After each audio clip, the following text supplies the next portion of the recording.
Uh, this is a 9th standard science. In this science, we are going to discussing about physics subject.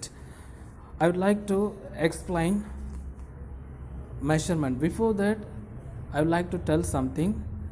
விதையை விதைத்து கொண்டே இரு பூமியில், வளர்ந்தால் மரம், இல்லையேல் பூமிக்கு உரமாக மாறிவிடும். கடின உழைப்பு உன்னை கனமுள்ளவனாக மாற்றும். அதனால் ஓய்வு இல்லை உனக்கு, உழைத்து கொண்டே இரு. Now I am going to explain measurement. In this measurement, first of all, we are going to discussing about the learning object. So first point, usage of scientific notation, and then character of measuring instrument. So scientific notation நம்ம எப்படி use பண்ணணும், அதுக்கு அடுத்தது இன்ஸ்ட்ருமெண்ட்னுடைய பண்புகள் என்னென்ன அதை பற்றி பார்க்க போகிறோம். then knowing about unit and symbol. So அடுத்தது next instruments. So for shortest distance measurement using vernier caliper and screw gauge. Even you can measure the shortest distance value of 0.01 millimeter level, and then find weight of an object using spring balance and digital balance. And for next point, for large distance, what are the unit are used. So these are the things we are going to discussing in this lesson. So இந்த லெசனில் ரெண்டு தான் நம்ம பார்க்குறோம். ஒன்று பார்த்தீங்கன்னா measurement அப்படின்னா என்ன, ஸோ மெஷர்மெண்ட்டுக்கு யூஸ் ஆகக்கூடிய கருவிகளுடைய பண்புகள் என்னென்ன, ஷார்ட்டஸ்ட் டிஸ்டன்ஸை அளக்கக்கூடிய கருவிகள் என்ன, லாங்கஸ்ட் டிஸ்டன்ஸை எப்படி எந்த அழகால் நம்ம மெஷர் பண்ண போகிறோம். These are the things we are going to discussing in this lesson. First of all, I would like to raising some question, then I will start the lesson. First question, why we need measurement? நாம் ஏன் அளவிட வேண்டும். Second one, what is measurement? அளவிடுதல் என்றால் என்ன. Third one, what is meant by fundamental quantity and derived quantity. And then fourth one, what is meant by unit? அலகுகள் என்றால் என்ன. And before the Second World War, what are the unit system are used. And then sixth question, after the Second World War, which unit system are used. And then seventh one, how many fundamental quantities are present. And then eighth one, what is meant by length and astronomical unit. Ninth one, what are the derived quantity and the unit. And then 10th question, what is meant by light year. So these are the 10 questions. First of all, I would like to explain the first question, why we need an measurement. ஏன் நாம் அளவிட வேண்டும். நம் முன்னோர்கள் இப்படியாக ஒரு பழமொழியை சொல்லுவார்கள், ஆற்றில் போட்டாலும் அளந்து போடு அப்படின்னு சொல்லுவாங்க. According to that, so if you want to find out your weight or height, you need a measurement. So if you are going to the shop and then buying milk for your family, so there you are asking like that, give me 1 liter milk and then 2 liter milk. So 1 litre கொடுங்க, 2 litre பால் கொடுங்க எப்படின்னு கேட்பீங்க. So அங்கே பார்த்தீங்கன்னா அளவிடுதல் ரொம்ப ரொம்ப முக்கியமாக இருக்கிறது. And then timing the race completed by your friend. So உங்களுடைய நண்பர்கள் அல்லது நீங்களோ ஒரு ஓட்டப்பந்தயத்தில் ஒரு மாணவன் அல்லது ஒரு மனிதன் எவ்வளோ நேரத்தில் ஓடி முடிக்கிறான். ஒலிம்பிக்லெலாம் பார்த்திங்கன்னா இது timing is very very important. So 0.011 nano செகண்டில் கூட ஒருவர் பார்த்திங்கன்னா அந்த கோல்டு மெடலை இழந்திருக்கக்கூடும். So first point, basic of all important science study and plays and important role in scientific field. அதாவது அறிவியல் சார்ந்த துறைகளில் அளவிடுதல் எனது மிக மிக முக்கியமாக உள்ளது. உதாரணமாக example, if a flight can flying altitude of 35,000 feet to 45,000 feet or 10 km to 12 km, that is an comfortable zone for the flight. அதாவது ஒரு வானூர்தி வந்து எவ்வளோ உயரம் வரை பறக்கலாம் என்றால் 35,000 அடியிலிருந்து 45,000 அடி வரைக்கும் பறக்கலாம். அதற்குள்ளே தான் பறக்க முடியும். ஸோ அதற்கு கீழேயோ அல்லது மேலோ பறக்கும் பொழுது அதற்கு மேல் பறக்கும் பொழுது பார்த்திங்கன்னா oxygen, there is a deficit of oxygen or there is a deficit of fuel. So oxygen பற்றாக்குறை ஏற்படலாம் அல்லது எரிபொருள் பற்றாக்குறை ஏற்படலாம். இது போன்ற விபரீதங்கள் நிகழக்கூடும். ஸோ அங்கே வந்து பார்த்திங்கன்னா அதனுடைய ஆல்டிடியூட் பர்டிகுலர் ஹைட்டு தான் அங்கே பறக்கணும். ஸோ அங்கே வந்து அளவிடுதல் ரொம்ப ரொம்ப முக்கியமானதாக இருக்குது. அண்ட் தென் நெக்ஸ்ட் இந்த ஏரோப்ளேன் கூட பார்த்திங்கன்னா if it is flying very lowest altitude it will be fall on the earth. ரொம்ப தாழ்வாக பறக்கும் பொழுது அது கீழே விழுவதற்கான வாய்ப்பு மிகவும் அதிகமாக உள்ளது. ஏன்னு பார்த்தீங்கன்னா it is for the passenger flight. நான் சொல்கிறது பேசஞ்சர் ஃப்ளைட்டுக்கு சொல்லிகிட்ருக்கேன். ஸோ அதே போல் பார்த்திங்கன்னா நெக்ஸ்ட் பெர்முடா அது போன்ற பகுதிகளில் பார்த்திங்கன்னா பெர்முடா அது வந்து எங்கே இருக்குதுன்னு பார்த்திங்கன்னா பெசிபிக் ஓஷனில் இருக்குது. அங்கே if you are flying very lowest height it will be the flight will be fall on the Bermuda ocean. So அந்த ஃப்ளைட் வந்து பார்த்திங்கன்னா அந்த ஓஷனில் விழக்கூடிய ஒரு சூழ்நிலை இருக்கும். ஏன்னு பார்த்திங்கன்னா அங்கே there is an highest அதிகப்படியான புவியீர்ப்பு விசையின் காரணமாக அங்கே கீழே விழக்கூடும். ஸோ அந்த இடத்துல பார்த்திங்கன்னா நீங்கள் உயரமான இடத்துல பறக்கணும். ஸோ அளவிடுதல் என்பது மிக மிக முக்கியமாக உள்ளது. அதே போல் பார்த்திங்கன்னா அவர் ISRO leader K. Sivan who was find out the Sitara app. So the Sitara which is used to find out the trajectory motion of the rocket. So ராக்கெட்னுடைய அதனுடைய ஏவு பாதையை முன்கூட்டியே நாம் அறிந்து கொள்ளலாம். ஸோ எவ்வளோ வேகத்தில்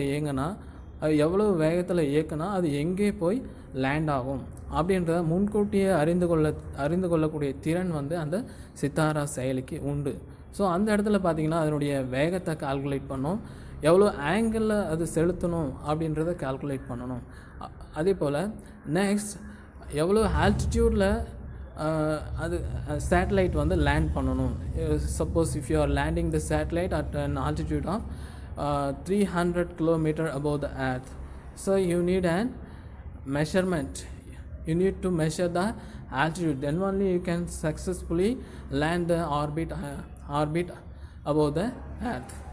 So in the satellite பார்த்தீங்கன்னா from the satellite you will receive the GPS and also everything from the phone. So நீங்கள் ஃபோனில் பார்க்கக்கூடிய எல்லா நெட் கனெக்ஷனுமே பார்த்திங்கன்னா அந்த சேட்டலைட்ல தான் வரக்கூடியதாக இருக்குது. ஸோ இந்த இடத்துல பார்த்திங்கன்னா கால்குலேஷன் ரொம்ப ரொம்ப முக்கியமாக இருக்கிறது. So next question we are going to discussing about what is mean by measurement. அளவிடுதல் என்றால் என்ன? this is a fundamental question. So அளவிடுதல் என்பது ஒரு determination of size or magnitude of the quantity அப்படின்னு சொல்லலாம். அதாவது ஒரு பொருளினுடைய அளவு எவ்வளவு, அதனுடைய உயரம், அகலம், ஆழம் எவ்வளவு, அல்லது how many objects are present. So எத்தனை பொருள்கள் உள்ளது, அதுதான் பார்த்திங்கன்னா magnitude of the quantity. Magnitude is nothing but numbering the character of the object. ஒரு பொருளினுடைய வேல்யூவை வந்து எண்ணிக்கையில் சொல்கிறது தான் வந்திங்கன்னா மேக்னிடியூட் அப்படின்னு சொல்லுவோம். So and then physical quantity. Next we are going to discussing about the physical quantity. இயற்பியல் அளவுகள் அப்படின்னு சொல்லுவோம். Physical quantity is a quantity that can be measured. So இயற்பியல் அளவுகள் என்பது அளவிடக்கூடிய அளவுகள் தான் பார்த்திங்கன்னா இயற்பியல் அளவுகள்னு சொல்கிறோம். ஏன் இந்த மாதிரி ஒரு டெஃபினேஷன் கொடுக்குறாங்கன்னு பார்த்தீங்கன்னா, so if you take our universe you can't able to measure the universe. That's why here it is mention that can be measured. அளவிடக்கூடிய அளவுகள் மாத்திரமே இயற்பியல் அளவுகள்னு சொல்கிறோம். It is classified into 2 types. One is fundamental quantity, next one derived quantity. இதை 2 வகை பிரிக்கிறாங்க. ஒன்று fundamental quantity, another one derived quantity. What is mean by next question, what is mean by fundamental quantity and what are the things are called fundamental quantities. And then so fundamental quantity na enna explain பண்றேன். The quantity which cannot be expressed in other terms of any other physical quantity are called fundamental quantity. அடிப்படை அளவுகள் என்பது எந்த ஒரு அளவுகள்னாலையும் குறிப்பிட முடியாத அளவுகள் தான் பார்த்தீங்கன்னா அடிப்படை அளவுகள். அதுக்கு example length, mass and time and temperature. Next one, derived quantity. So quantity which can be expressed in any other terms of any other physical quantity are called derived quantity. Example, area, volume and density. So what is the difference between fundamental quantity and derived quantity? இதுக்கு ரெண்டுத்துக்கு என்ன வேறுபாடு அப்படின்னு பார்த்தீங்கன்னா, suppose if you take in time எடுத்துக்கிறீங்க. So time you will be measured like a minute, hour and second. You can't measure like that 1 meter time, 2 meter time or 1 meter area time. So இந்த 1 kilo time, 2 kilo time, இந்த மாதிரி மற்ற அளவுகள்னால உங்களால் அளவிட முடியாது டைமை. Suppose if you take an ஏரியாவை எடுத்துக்கிட்டிங்கன்னா பார்த்தீங்கன்னா நம்ம எப்படி மெஷர் பண்ணலாம்னா லென்த் இன்ட்டு பிரெத்து அப்படின்னு மெஷர் பண்ணலாம். வால்யூம் எடுத்துக்கிட்டிங்கன்னா பார்த்தீங்கன்னா லென்த்து, பிரெத் இன்ட்டு ஹைட்டு அப்படின்னு மெஷர் பண்ணலாம். Density is nothing but mass by volume. So மற்ற அளவுகள்னால நம்மளால் இந்த டிரைவ்டு குவான்டிட்டி அல்லது வழி அளவுகளை நம்மளால் குறிப்பிட முடியும். ஆனால் ஃபண்டமெண்டல் குவான்டிட்டி அப்படி நம்மளால் எக்ஸ்ப்ரெஸ் பண்ண முடியாது. The next thing, what is mean by unit? அலகுகள் என்றால் என்ன, அதை பற்றி நான் எக்ஸ்பிளைன் பண்ண போகிறேன். So known quantity compared with the unknown quantity are called unit. அதாவது தெரிந்த அளவுடன் தெரியாத அளவுகளை ஒப்பிட்டு பார்ப்பதே அலகுகள் என்று சொல்லுகிறோம். அதாவது if you are going to the shopping, you want to buy a brinjal 1 kilogram. So the shopkeeper take an iron buds for 1 kilogram, put in one side and then taking a brinjal and put into another side and then compare the two values. So here iron buds are called known value. இங்கே வந்து பார்த்திங்கன்னா 1 kilogram but இருக்குது இல்லைங்களா, அதுதான் வந்து தெரிந்த அளவுகள். அதே போல் பார்த்திங்கன்னா இந்த சைடு பிரிஞ்சால் வைக்கிறாங்க இல்லையா, ஸோ அது வந்து தெரியாத அளவுகள். ஸோ இது ரெண்டையும் கம்பேர் பண்ணுறது, தட் இஸ் கால் அலகுகள். ஸோ அங்கே தெரிந்த அலகுகள்னு பார்த்திங்கன்னா 1 கிலோகிராம், அது வந்து ஆல்ரெடி வந்து பார்த்திங்கன்னா ஃபிக்ஸட் பாயிண்ட். ஸோ இதை தான் எங்கே ஃபிக்ஸ் பண்ணுறாங்கன்னு பார்த்தீங்கன்னா, இது 1960 பாரிஸில் ஒரு கான்ஃபரன்ஸ் நடக்குது. அந்த இடத்துல 1 கிலோகிராம்னா எவ்வளவு இருக்கணும் அப்படின்றத வந்து அவங்க நிர்ணயம் பண்ணுறாங்க. So likewise, so next question, before the world war what are the unit system are used or unit system of earlier stages? அதாவது செகண்ட் வேர்ல்டு வார்க்கு முன்னதாக there are many unit system are used in many countries. So பல்வேறு நாடுகளில் பல்வேறு விதமான அளவுகளை அளக்கிறாங்க, ஒரு நடைமுறையில் இருந்தது. There are 3 important unit system are given here. First one CGS system, next one FES system, third one MKS system. So CGS is nothing but C means centimeter, G means gram and S means second. So வந்து பார்த்திங்கன்னாங்க லென்த்தை வந்து சென்டிமீட்டராலையும், மாஸை வந்து கிராமாலையும், டைமை வந்து செகண்டாலையும் measure பண்ணுறாங்க. and then FES means F means foot and P means pound and then S means second, foot, pound, second. And in MKS means M means meter, K means kilogram, S means second. இங்கே லென்த்தை வந்து மீட்டராலையும், மாஸை வந்து கிலோகிராமாலையும், டைமை வந்து செகண்டாலையும் measure பண்ணுறாங்க. So இங்கே வந்து 1 pound which is equal to 0.454 kilogram. இந்த அளவுகள் இப்பொழுதும் நடைமுறையில் வந்து அமெரிக்காவில் இருக்குது. எப்படி பார்த்திங்கன்னா ஒரு மனிதனுடைய வெயிட்டை they are calculating like 200 pounds weight, 300 pounds weight அப்படின்னு அவங்க அளப்பாங்க. ஸோ 200 pounds வெயிட்னு பார்த்திங்கன்னா நம்ம கிலோகிராமில் பார்த்திங்கன்னா அப்ராக்சிமேட்லி 90 கிலோகிராம் வெயிட் இருப்பாங்க. அதே போல் பார்த்திங்கன்னா next one feet it is also used nowadays like 30 feet, 3000 feet tower, 5000 feet tower. அதாவது இந்த டவர்னுடைய ஹைட்டை பார்த்திங்கன்னா அடியில் தான் சொல்லுவாங்க, 1500 அடி, 3000 அடி, அது மாதிரி அடி கணக்கில் சொல்லுவாங்க. 1 feet which is equal to 30.48 centimeter. ஓகேங்களா. Next one, after the Second World War there was a necessity to use an worldwide measurement. There was an conference held in Paris in 1960 about weights and measurements. They fixed an unit system are called international standard of unit. So ஒரு சிஸ்டத்தை அவங்க வந்து fix பண்ணுறாங்க, அந்த சிஸ்டத்துக்கு பேர் தான் SI யூனிட்னு சொல்கிறாங்க. SI it is nothing but international system of யூனிட்னு சொல்கிறாங்க. It is based on fundamental quantity and derived quantity. So இந்த ஃபண்டமெண்டல் குவான்டிட்டியும் டிரைவ்டு குவான்டிட்டியும் பேஸ் பண்ணி தான் பார்த்திங்கன்னா இந்த எஸ்ஐ யூனிட்டை டிரைவ் பண்ணுறாங்க. So first of all I would like to explain fundamental quantity. There are next question, how many fundamental quantities are available? So there are 7 fundamental quantities are here available. First one, length, mass, time, temperature, electric current, luminous intensity, amount of substance. இங்கே லென்த்னு சொல்கிறோம். So லென்த்னா the distance between the 2 points, ஒரு இரு புள்ளிகளுக்கு இடைப்பட்ட தொலைவு, அடுத்து தான் வந்து லென்த்னு சொல்கிறோம். அதை எப்படி மெஷர் பண்ணுறோன்னா மீட்டர். அந்த மீட்டர் என்பது தான் பார்த்திங்கன்னா இங்கே யூனிட்னு சொல்கிறாங்க. ஸோ தட் இஸ் கால் அலகுகள் மீட்டர். ஸோ அதனுடைய சிம்பிள் பார்த்திங்கன்னா ஸ்மால் எம்.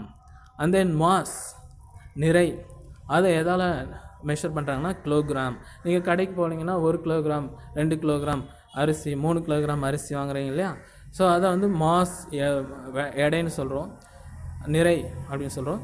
ஸோ அதை வந்து கிலோகிராமாக தான் மெஷர் பண்ணுறோம். அதனுடைய சிம்பிள் பார்த்திங்கன்னா கேஜி. அடுத்தது டைம், டைமை வந்து செகண்டில் மெஷர் பண்ணுறாங்க, அதனுடைய சிம்பிள் ஸ்மால் எஸ். டெம்பரேச்சரை வந்து கெல்வின் என்ற அலகால் அளக்குறாங்க. ஏன்னா டெம்பரேச்சரை வந்து முதல்ல அதை பற்றி எக்ஸ்பிளைன் பண்ணது the name of the scientist name is Kelvin. Kelvin அதனுடைய ஃபர்ஸ்ட் லெட்டர் கேவை வந்து சிம்பிளாக எடுத்துக்கிறாங்க. இங்கே வந்து நீங்கள் நோட் பண்ண வேண்டிய என்னது பார்த்தீங்கன்னா capital K. So why here mention capital K means ஒரு சயின்டிஸ்டினுடைய நேமை நம்ம எடுக்கும்போது அது கேபிட்டல் லெட்டராக நம்ம எடுத்துக்கணும். That is and rules. And then electric measured in terms of ampere. So ampere is also name of the scientist. So இந்த இது ஆம்பியர் என்பதும் சயின்டிஸ்ட் நேம். ஸோ அதனால் பார்த்தீங்கன்னா ஃபர்ஸ்ட் லெட்டர் சிம்பிளை வந்து கேபிட்டல் ஏல எடுத்து. அடுத்து லுமினாஸ் இன்டென்சிட்டி, ஒளிச்செறிவு, அதை வந்து கேண்டிலா என்ற அலகால் அளக்கிறோம். அதனுடைய சிம்பிள் பார்த்திங்கன்னா சிடி. அமௌண்ட் ஆஃப் சப்ஸ்டன்ஸ், பொருளின் அளவு அப்படின்னு பார்த்திங்கன்னா மோல் அப்படின்னு எடுத்துக்கிறோம். ஸோ ஒரு அந்த மோல் என்ற அலகுனுடைய சிம்பிள் பார்த்திங்கன்னா MOLன்னு எடுத்துக்கிறோம். So next we are going to discussing about derived quantity. So here there are 10 derived quantities are available, but there are many quantities are available. In your higher class we will discuss remaining things. Now we are going to discussing in the 10 derived quantities. So area it is expressed in terms of length into breadth. So L into B னு நம்ம measure பண்ணலாம். அதனுடைய unit பார்த்திங்கன்னா m square. ஏன் இங்கே m ஸ்கொயர்னு வருதுன்னு பார்த்தீங்கன்னா லென்த்தை வந்து மீட்டரால் மெஷர் பண்ணுறோம், அதே போல் பிரெத்தை வந்து மீட்டரால் மெஷர் பண்ணுறோம். ஸோ மீட்டர் இன்ட்டு மீட்டர் ஸ்கொயர்னு சொல்கிறோம். வால்யூம் கன அளவு அப்படின்னு சொல்கிறோம். Area into height, or it is also right like that, length into breadth into height. So length into breadth into height வந்து metre into metre which is equal to m cube. And then density, அடர்த்தி. So density it is mentioned in the letter of rho.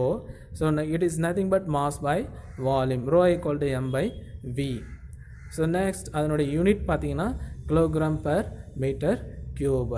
Fourth one பார்த்தீங்கன்னா velocity.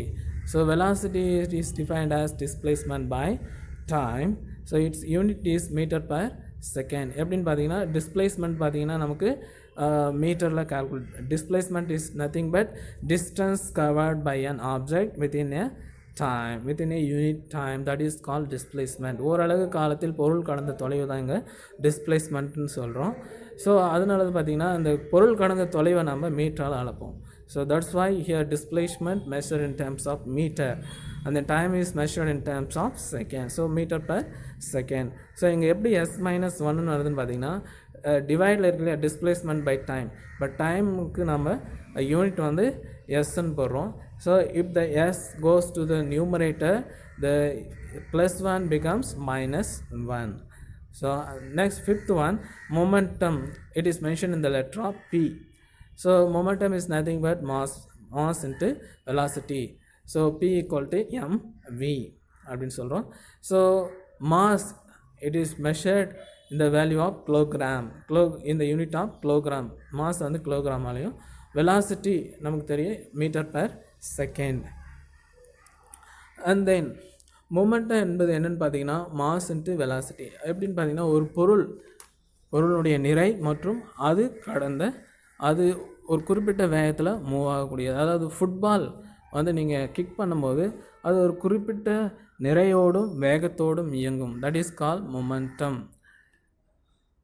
and then acceleration is nothing but velocity by time. The rate of change of velocity with respect to time, it is called acceleration. so velocity நமக்கு formula தெரியும், meter per second. so here divided by time என்றதுனால இந்த s plus 1 வந்து நியூமரேட்டரில் போச்சுன்னா so it is become s minus 1, and then s minus 1 become s minus 2. so acceleration, the unit is meter per second square. and then force is nothing but a mass into acceleration. it is also defined as a rate of change of momentum with respect to time. So உந்த மாறுபாடு வீதமே விசை அப்படின்னு சொல்லுவோம். So mass so F equal to MA, இதுதான் Newton செகண்ட்லாம் அப்படின்னு சொல்லுவோம். ஸோ மாஸ் என்பது கிலோகிராமால் மெஷர் பண்ணுவோம். So acceleration formula MS minus 2. So force is also measured இந்த யூனிட் ஆஃப் நியூட்டன். ஃபோர்ஸினுடைய மற்றொரு யூனிட் பார்த்திங்கன்னா நியூட்டன் என்ற அலகாலும் அளப்பாங்க. And then pressure is nothing but force by area. அழுத்தம் என்பது ஓரளவு the force is acting per unit area, that is called pressure. so P equal to F by A. and then pressure is also measured in the unit of Pascal. So இந்த ப்ரெஷரை எதனால் measure பண்ணலாம்னா pascal என்ற அலகாலம் அளக்கலாம், அல்லது so force வந்து newton NM minus 2 அதாலையும் நம்ம மெஷர் பண்ணலாம். Next one energy or work is nothing but force into distance. அதாவது ஒரு வேலை அப்படின்னு சொன்னால் ஒரு விசையானது ஒரு பொருளின் மீது செயல்பட்டு அது குறிப்பிட்ட தொலைவு நகர்த்தணும். That is call force. If any force acting on an object, then it is displaced from one place to another place, then only it is called force or energy or work. ஒரு விசையானது செயல்பட்டு ஒரு பொருளை குறிப்பிட்ட தொலைவு நகர்த்தணும், அது that is then only it is call work. அந்த விசை செயல்பட்டு ஒரு பொருள் குறிப்பிட்ட தொலைவு நகரலாம், அது வந்து ஒர்க்குன்னு சொல்ல மாட்டோம்.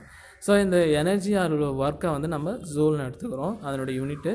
It is also right like that newton metre. ஏன்னா ஃபோர்ஸ் வந்து நியூட்டன், டிஸ்டன்ஸ் வந்து மீட்டர்னு சொல்கிறோம்.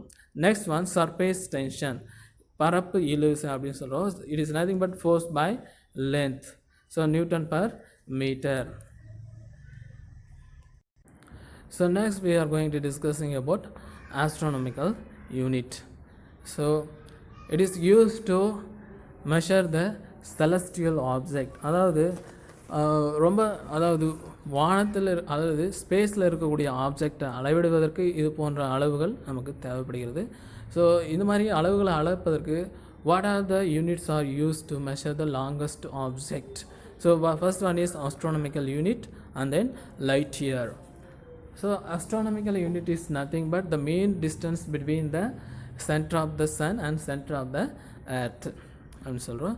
அதாவது சூரியனுடைய மையத்திற்கும் புவியினுடைய மையத்திற்கும் இடைப்பட்ட தொலைவு தான் பார்த்திங்கன்னா நமக்கு ஒரு அஸ்ட்ரானமிக்கல் யூனிட்னு சொல்கிறோம். ஸோ சூரியன் மையத்திற்கும் பூமியினுடைய மையத்திற்கும் எவ்வளவு டிஸ்டன்ஸ் அப்படின்னு பார்த்தீங்கன்னா 1.496 இது 10^11 மீட்டர் அப்படின்னு சொல்லலாம். ஸோ கிலோமீட்டரில் அப்படின்னு சொன்னீங்கன்னு பார்த்தீங்கன்னா 150 மில்லியன் கிலோமீட்டர்னு சொல்லலாம். It is also expressed like 15 crores kilometre. சூரியனுக்கு பூமிக்கு எவ்வளவு தொலைவு அப்படின்னு கேட்டிங்கன்னா 15 கோடி கிலோமீட்டர்னு அப்படின்னு நம்மளால் கால்குலேட் பண்ண முடியும். ஸோ அந்த next one light year. Light இயர்னால் என்ன அப்படின்னு பார்க்குறோம். ஒளி ஆண்டு என்றால் என்ன? It is the distance traveled by the light in 1 year in vacuum medium and it is equal to 9.46 into 10^15 metre. அதாவது ஒளியானது ஓராண்டு காலத்தில் வெற்றிடத்தில் கடந்த தொலைவு தான் பார்த்திங்கன்னா ஒரு ஒளியாண்டு அப்படின்னு சொல்கிறோம்.